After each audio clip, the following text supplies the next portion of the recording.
up, beautiful people? It's the Unconditional Truth. Before you say anything, yes, there is a headscarf under this hat. Look, it's time for me to deep condition and it's freezing outside, okay? So do not judge me. Today, I want to talk about something that is very intimate for me, or very important for me on my mental health journey, and that is called counseling. Whew. Counseling is a big thing, huh? I don't know if you guys are like me, but growing up I heard things like black people don't go to counseling. We go to church. Only crazy people go to counseling. What can a counselor tell you that I can't tell you? If you go to counseling, people are going to think you're crazy. You're going to think you're crazy. Oh, my favorite one. What goes on in this house stays in this house. Have you guys heard any of those before? Well, clearly I have. And that was one of the things that made me not want to step out and go to counseling.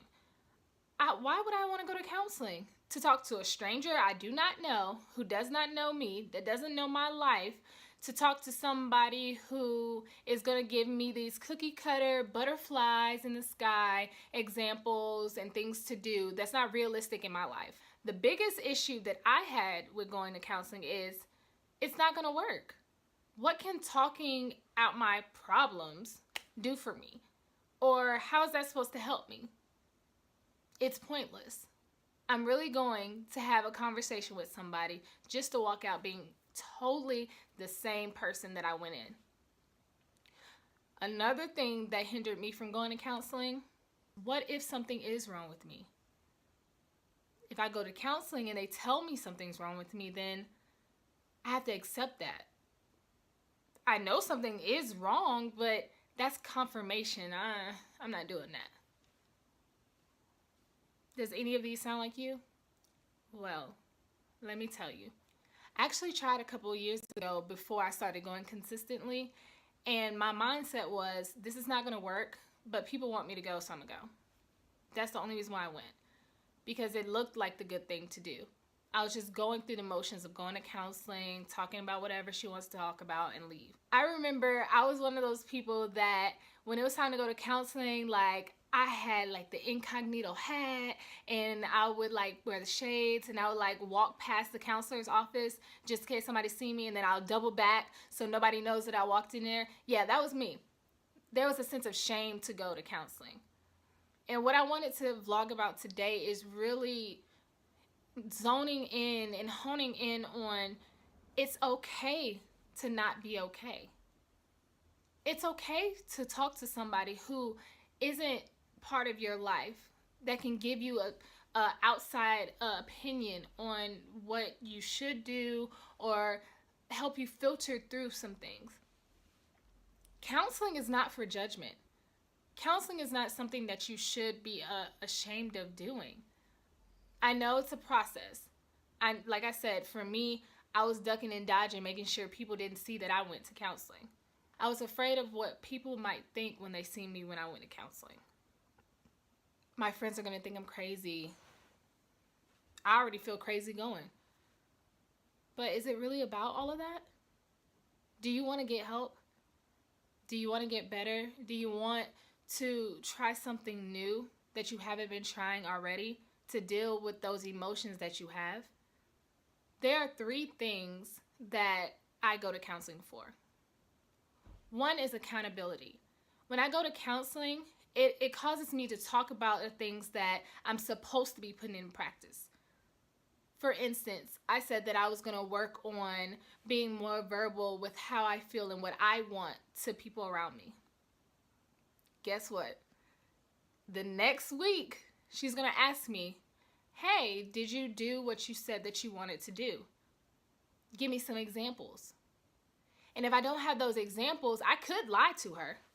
But for me, it sets an accountability to where I need to put the tools into practice that I've been learning in order to be better.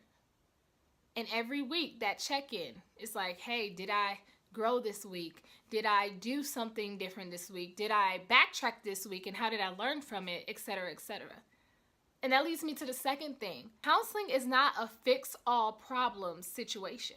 Counseling is there to put in place some tools that can help catapult you into your future positively. They teach you about coping skills and how to relate to people better, and sometimes just getting things out consistently in an tactful way is something that you learn by going to counseling.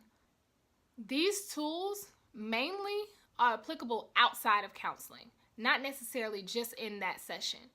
For example, if we talked about me being vulnerable and me opening up to people and me being more mindful of my emotions, that's not going to be put into play in counseling session.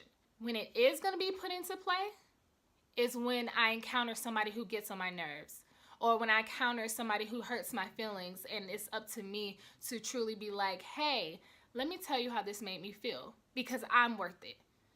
These are tools that we learn in counseling, but the real test is in the real world. And the third thing, counseling for me helps shed light on issues that I personally by myself couldn't highlight. There are times where you're so used to burying things, or you actually don't even notice so much or how much things affect you throughout the day, throughout the years, in your past, all those things, genetic factors. A lot of times we don't know what affects us.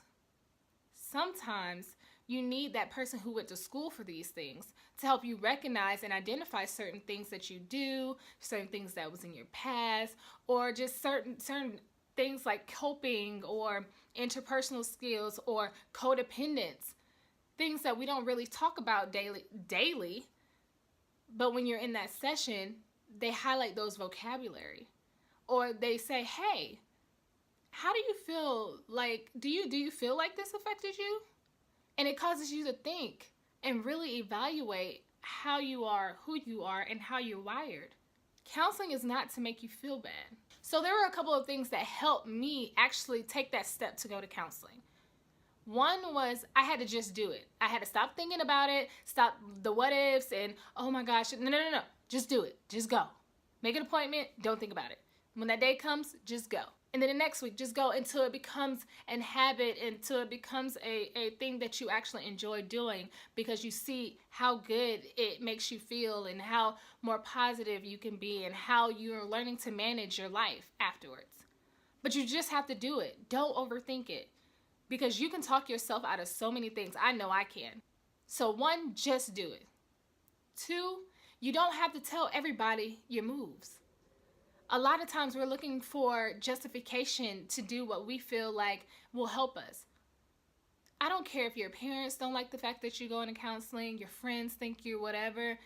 You don't have to tell them, because counseling is for you. Period. It's not for your grandmother. It's not for your best friend. It's not for your boyfriend because he said you crazy and you need to go get help. No, counseling is for you.